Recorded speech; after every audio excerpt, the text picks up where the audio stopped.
Dan sikap yang tidak baik dari seorang ikhwan atau akhwat ketika sudah dinazar kemudian tidak jadi pernikahannya, dia tersinggung. Karena nazar itu adalah pintu lamaran.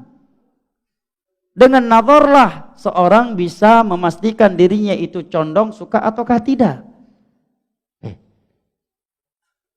Batal nikah setelah nazar, tidak jadi nikah setelah nazar karena tidak ada kecondongan, walaupun agak sedikit pahit bagi salah satu di antara mereka, itu jauh lebih mending daripada dia memaksakan dirinya untuk nikah dengan calonnya yang tiada kecondongan kepadanya, akhirnya putus di tengah jalan. Setelah berjalan, itu jauh lebih pahit.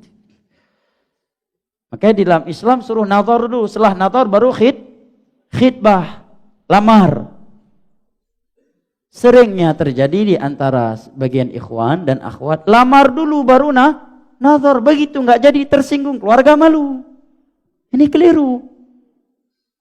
Dipertemukan dulu antara kedua keluarga, udah akrab, orang keluarga dia sama keluarga tuh akhwat. Setelah itu baru nazar. Pas nazar nggak suka, rupanya nilainya 6,5. Nggak jadi, keluarga merasa malu. Gimana kamu ini nggak jadi, udah bertemu keluarga besar kita, keluarga besar dia. Keliru. Mestian nazar dulu, dan nazar baru kasih tahu ke orang tua, saya udah nazar tuh akhwat, saya suka sama dia pun suka sama saya. Tinggal kita lanjutkan, pertemukan antara dua keluarga. Jadi nggak beban, nggak dilema setelah itu.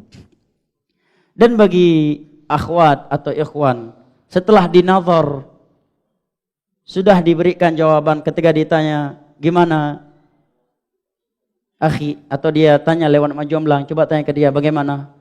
Ikhwan sudah ngasih jawaban, saya istikharah dulu. Nah ini udah tanda-tanda nggak jadi, nggak usah banyak berharap lagi. Kalau sudah ada kalimat saya istikharah dulu, nah, itu udah hendaknya akhwat cepat-cepat ngambil sajadah.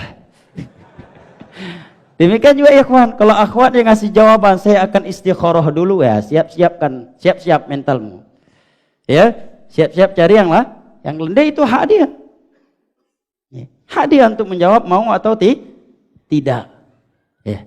Nggak usah tanya lagi, kenapa dia nggak mau sama saya?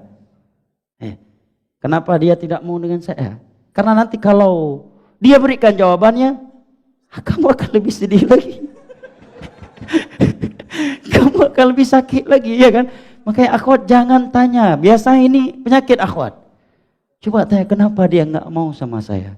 Jadi kalau sempat dia jawab dia nggak mau sama kamu karena kamu ateng, nah, sakit lagi kan?